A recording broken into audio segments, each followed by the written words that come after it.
आज मैं आपको वर्नियर कैलिपर के बारे में बताऊंगा। वर्नियर कैलिपर क्या होता है, कैसे हमने इसके भागों के क्या नाम होते हैं, उसके बारे में आपको जानकारी दूंगा। तो ये वर्नियर कैलिपर बॉक्स है, ये वर्नियर कैलिपर है। वर्नियर कैलिपर की खोज पियरे वर्नियर ने 1631 ईस्वी में की थी।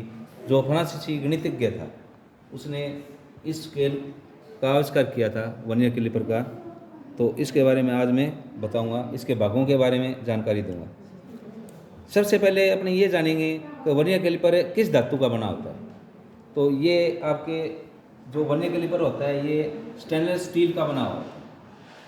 तो किस धातु का बना होता है? स्टेनलेस स्टील और क्रोमियम धातु भी मिली होती है। निकल क्रोमियम धातु का मिलाकर इसको बनाया जाता है। और फिर इसकी क्या की जाती है, ऊपर से फिनिशिंग और ऊपर क्रोमियम की परत चढ़ा दी जाती है इसके ऊपर, जिससे इसके ऊपर क्या नहीं लगे, जंग नहीं लगे। अब इसके भागों के बारे में अपने जानकारी लेते हैं। तो सबसे पहले अपने ये जानेंगे कि ये जो वर्नियर कैलिपर होता है, इसका जो स्केल होता है, इस स्केल ये स्केल है, ये देखिए, दिखाइए, ये स्केल है इसका। ये स्केल यहाँ से ये देखिए 30 सेंटीमीटर दिया हुआ, तो ये मतलब 300 mm का वर्नियर कैलिपर है। कितने mm का है? 300 mm का। और इंच के अंदर 12 इंच का, ये ऊपर वाली जो रीडिंग दिखाई दे रही है इंच में दी हुई है, और नीचे वाली मीट्रिक पद्धति में दी हुई है। तो ये दोनों आपकी इसमें रीडिंग दी हुई है। तो इस भाग को अपने ये बोलेंगे, ये जो भाग दिया हुआ है इसको बोलेंगे मेन स्केल।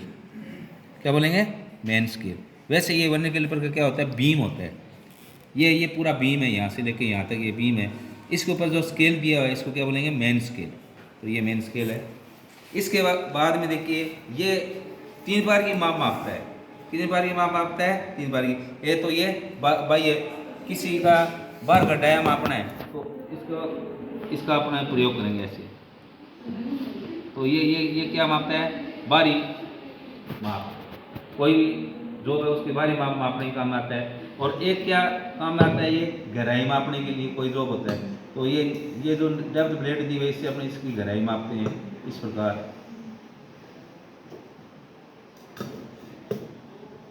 यहाँ से अपनी रीडिंग ले लेंगे इसकी। और एक आंतरिक माप, कोई स्लॉट दिया हुआ या कोई डाया दिया हुआ, तो आंतरिक माप मापने के लिए इसमें ये दिए, ये जो भाग दिए हैं, ये आंतरिक माप मापने के लिए, ये आंतरिक माप है। तो इससे अपने 3 बार की माप मापते हैं, बाह्य माप, आंतरिक माप और गहराई। तो अब देखिए इसके भागों का नाम, ये इसको बोलते हैं फिक्स्ड जा। ये दिखाना, ये इसको क्या बोलते हैं? फिक्स्ड जा। फिक्स्ड जा मेजरिंग फॉर एक्सटर्नल मेजरिंग, मतलब बाह्य माप मापने के लिए ये क्या है? फिक्स्ड जा। और ये जो जा दिखाई दे रही है इसको बोलते हैं मूवेबल जा। ये मूवेबल जा है। तो ये क्या होगी आपकी? एक्सटर्नल मूवेबल जा फॉर एक्सटर्नल मेजरिंग। इस प्रकार ये जो जा दिखाई दे रही है इसको बोलते हैं इंटरनल जा फॉर फिक्स्ड। और ये क्या होगी? मूवेबल जा फॉर इंटरनल मेजरिंग। और ये क्या हुई थी?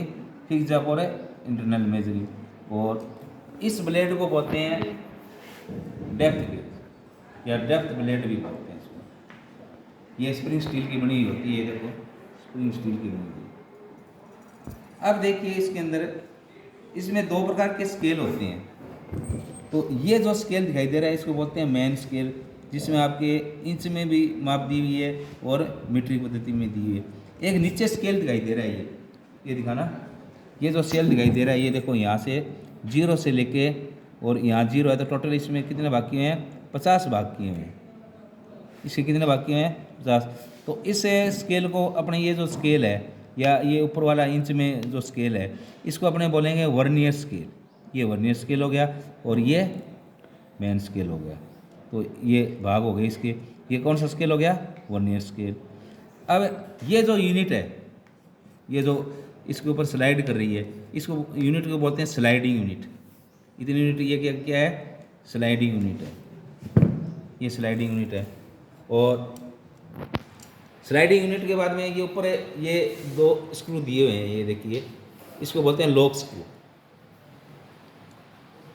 ये लॉक स्क्रू है। और इसमें एक नट और दिया हुआ है, ये देखिए यहाँ पे, इसको बोलते हैं, इस यूनिट को बोलते हैं फाइन एडजस्टमेंट यूनिट। ये जो यूनिट दिखाई दे रही है आपको, इस जो स्लाइडिंग यूनिट है इससे थोड़ी अलग यूनिट दी हुई है। ये माप को निश्चित करने के लिए भी इतनी माप आपको पढ़नी है, उसके लिए अपने ये दी हुई है। इसको बोलते हैं fine adjustment unit, fine adjustment unit. और ये जो नट दिया हुआ है इसको बोलते हैं फाइन एडजस्टमेंट नट। इससे अपने फाइन एडजस्ट कर सकते हैं इसकी कितनी आपकी फाइन एडजस्टमेंट होगी। फिर देखिए इसको अपने क्लोज करते हैं, ये पूरा इसको बंद करेंगे। बंद करेंगे तो ये जो मेन स्केल है, ये दिखाना, ये जो मेन स्केल है इसका जो जीरो वाली लाइन है और वर्नियर स्केल की जो जीरो वाली लाइन है ये एक सीध में आ जाती है, तो इसमें कोई त्रुटि नहीं होती। अगर एक सीध में नहीं आती है तो आपकी इसमें दो प्रकार की त्रुटियाँ होती है। एक तो होती है नेगेटिव एरर और एक होती है पॉजिटिव एरर। तो ये दोनों प्रकार की त्रुटियाँ हैं। ये अपना एकदम बिल्कुल सही है। इसमें ये जो मेन स्केल का जो जीरो है और वर्नियर स्केल का जो जीरो है एक सीध में है और इसके 49 भाग है। मेन स्केल के कितने भाग हैं? 49। और वर्नियर स्केल के कितने भाग हैं? 50 भाग। ये आपस में बराबर है। तो मेरे हिसाब से आपके ये जो मैंने इसकी जानकारी दी, इसके भागों के बारे में जो जानकारी दी वर्नियर कैलिपर के, ये आपके समझ में आ गई होगी। धन्यवाद।